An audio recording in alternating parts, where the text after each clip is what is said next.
Desde o sétimo ano, na aula passada, a gente falou dos polígonos de maneira geral. Agora a gente vai estudar um de maneira mais aprofundada, que são os triângulos, né?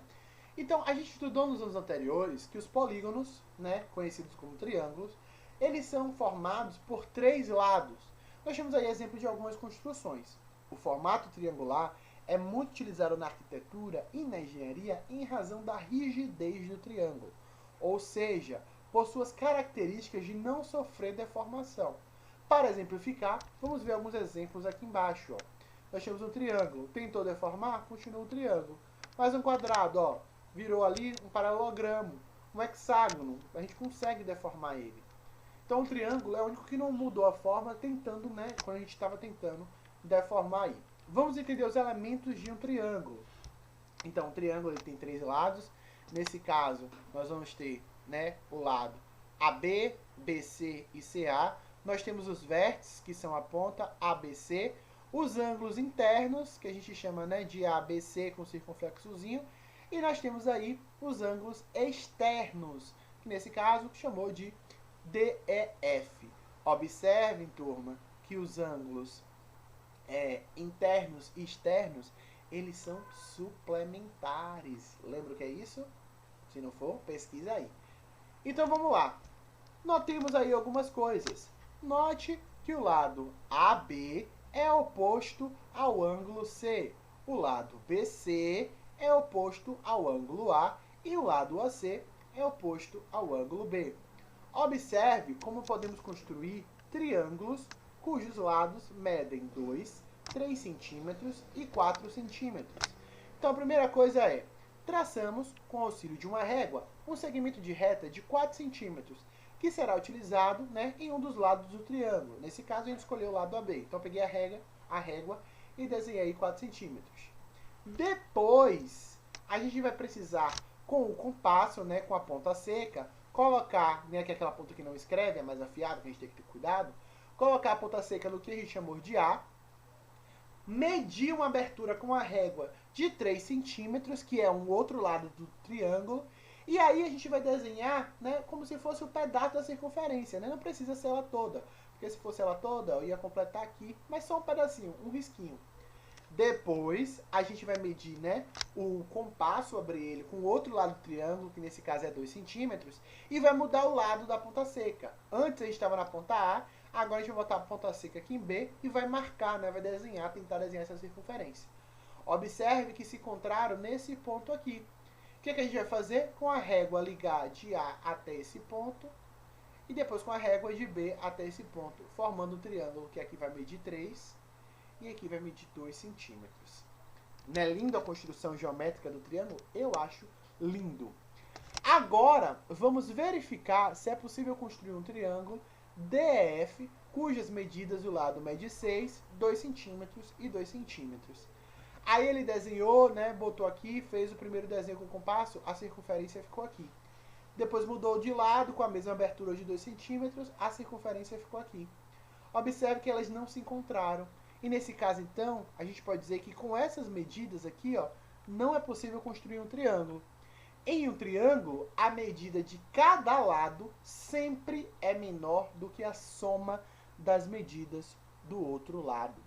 Então, ó, em um triângulo, a medida de cada lado sempre é menor que a soma das medidas dos outros dois lados. Então, por exemplo, se eu pegar 6, ó, 6 é maior do que a soma dos outros lados. 6 é maior do que 4. Então não pode acontecer isso.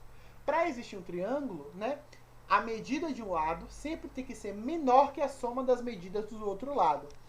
Aqui em cima, observem, aqui em cima, a gente construiu um triângulo que um lado mede 4, o outro mede 3 e o outro mede 2. Então, ó, por exemplo, se eu pego o lado 4, 4 vai ser menor que a soma de 3 mais 2, que é 5. Tá? Se eu pego o lado 3, o 3 vai ser menor que a soma dos outros dois lados, que é 2 mais 4. Então, 3 é menor que 6. E se eu pego o lado 2? 2 vai ser menor que a soma de 3 mais 4, dá 7. Tá vendo? Um lado sempre vai ser menor que a medida da soma dos outros dois lados. Então, quando isso acontece, existe um triângulo. Olha aqui exemplos, ó. Esse triângulo aqui, nós temos um triângulo que um lado mede 2,8, outro 5,1 e o outro 3,5. Se a gente considera 5,1, ele é menor que a soma de 2,8 mais 3,5, que deu aqui 6,3. Se a gente considera agora o lado 3,5, ele é menor que a soma desse lado com esse lado, que deu aí 7,9. E se a gente considera o lado 2,8, é menor que a soma dos outros dois lados, que a gente encontrou aí 8,6. A mesma coisa para esse outro triângulo. Já aqui embaixo, ó, a gente tem construções que a gente não consegue fazer. Se eu quisesse construir um triângulo que um lado medisse 2,2, o outro 4,6 e o outro 1,5, não ia dar. Por quê? Porque 4,6 é maior que a soma de 2,2 mais 1,5. E para o triângulo existir, um lado sempre precisa ser menor que a soma dos outros dois lados. Tá bom? Isso é muito importante para estudar triângulo. Quanto à classificação de triângulo, a gente já está cansado de estudar isso, mas a gente vai bater de novo nessa tecla, tá? Nós temos um triângulo equilátero, quando todos os lados têm a mesma medida. Nós temos o triângulo isósceles, quando dois lados têm a mesma medida. E nós temos o triângulo escaleno, quando todo mundo é diferente. Em relação a ângulo, a gente também pode classificar os triângulos. Então, nós vamos ter um triângulo acutângulo, quando todas as medidas forem menor do que 90 graus, ou seja, todos os ângulos forem agudos.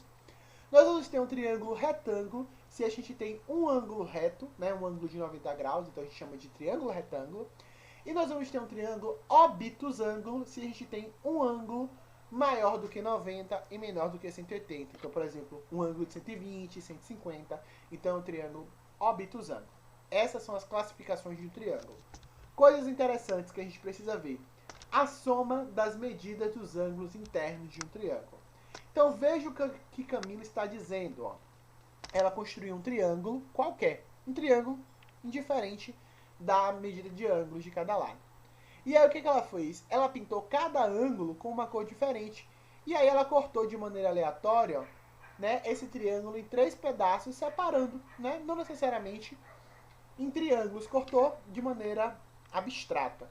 O que foi que ela fez? Ela montou esse quebra-cabeça colocando todos os ângulos juntos. E aí ela percebeu ó, que formou um ângulo de meia volta, ou seja, 180 graus. Tá bom? Então, a gente encontrou uma regrinha aí, ó. Camila verificou que, na prática, a soma de todos os ângulos internos de um triângulo é igual a 180 graus. Não importa qual é o triângulo, tá? Todas as medidas internas dele, quando a gente soma, dá 180. Então, por exemplo, ó, desenhei esse triângulo aqui. Aqui eu tenho 90 e aqui eu tenho 30. E eu não sei a medida desse ângulo, é fácil, ó.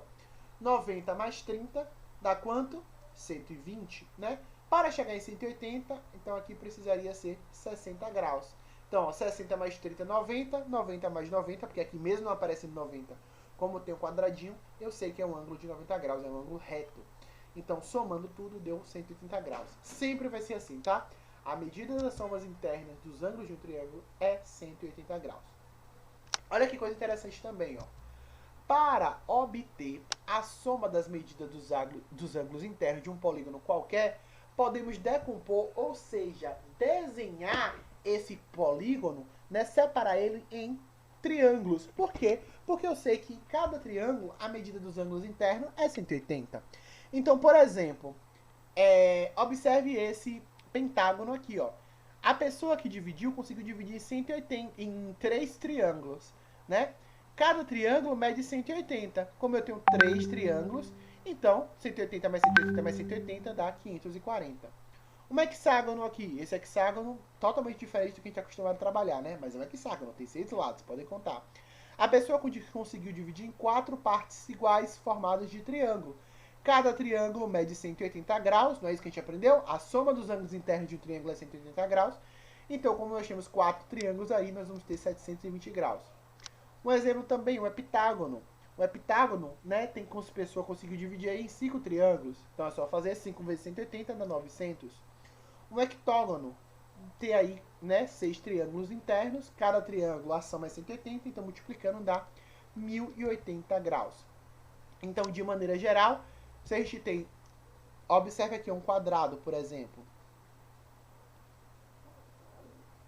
Se eu, eu consegui dividir ele aqui, ó, em dois triângulos. Então, eu sei que cada triângulo é 180, 180 mais 180, 360. Ou seja, a medida dos ângulos internos de um quadrado é 180 graus. Tá bom? Espero que vocês tenham entendido. Até a nossa próxima aula. Beijos e até lá.